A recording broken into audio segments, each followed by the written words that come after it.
The past experience with nanomaterials comes from myself and the other technical team members that we've grown over the years. Personally, I've been working with nanomaterials since the early 1990s when I was working on nano-sized flame retardants for the Great Lakes Chemical Corporation. During this period, I developed techniques for incorporating nanomaterials successfully into polymers without losing any of the polymer properties, techniques which I later used when I was principal scientist at the Graphene Applications Innovation Center at the Center for Process Innovation. The 30 years of experience in the field has resulted in a wide knowledge of the subject, which makes us well placed to collaborate with partners moving forward. I think that this experience has been quite vital in helping Graphene Composites develop its portfolio of products. But the skill is really how to manipulate these nanomaterials, how to manipulate them in such a way that it is easy to incorporate them into materials, is what forms the crux of what we offer industry in our product portfolio.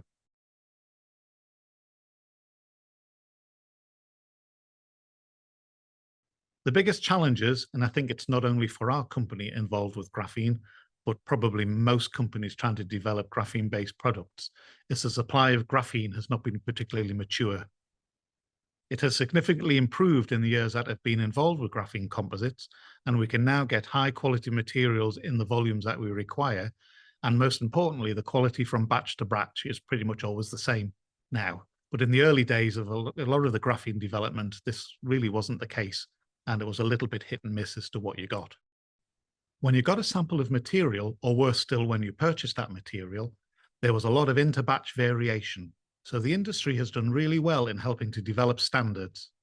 Organizations like NPL in the UK and Terence Barkin from the Graphene Council have worked on standardizing tests for graphene. This has been the biggest challenge for a lot of the graphene using industry, though we have now no issues with finding the right quality of product. How did we overcome it?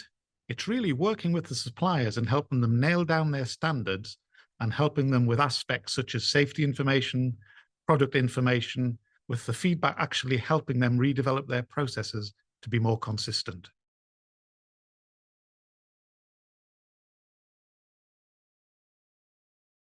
So now that we've managed to get things standardized and we're getting good quality product out into the marketplace, it's really about adopting graphene now as a functional filler, not as a specialist material. So I think that's how we'll see things change in the next 5 to 10 years. If you take our products, for example, we're now using graphene in our ballistic shields as a filler type of product, not really as a specialist piece in there, which is, altering the strength of the final material. It's acting as a stabilizer in the polyurethane, for example.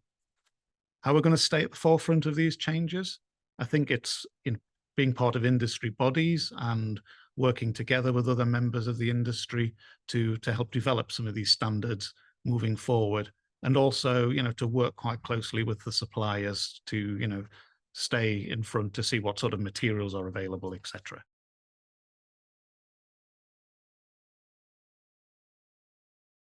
In addition to our two main product ranges, we're looking at showcasing innovation as a service to companies, i.e., how can we help you by using our IP and our technologies to develop your organization's technologies?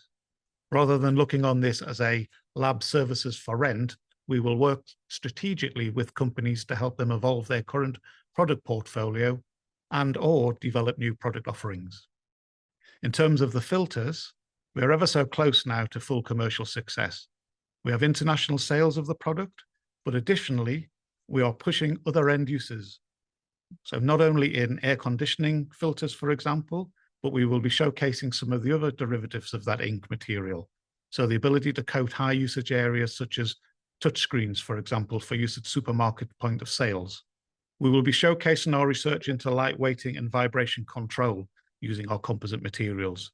This has very wide-ranging consequences across a wide range of markets. So we are wanting to speak to organizations to whom this technology could be adopted in both short-term and long-term projects. I think the main area we will be showcasing is the development of our new specification shields that we are busy testing at the moment. This development sees our ballistic shield technology going from civil policing style of shields to a more military-based specification. This involves being able to stop more energetic ammunition as well as armor-piercing rounds. We are currently in the final stages of that development work now, so I'm very confident that we'll be showcasing this at the show.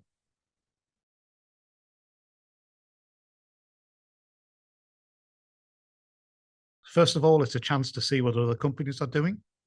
For Graphene Composites, this is a slightly more limited approach because we're quite specialized in our field.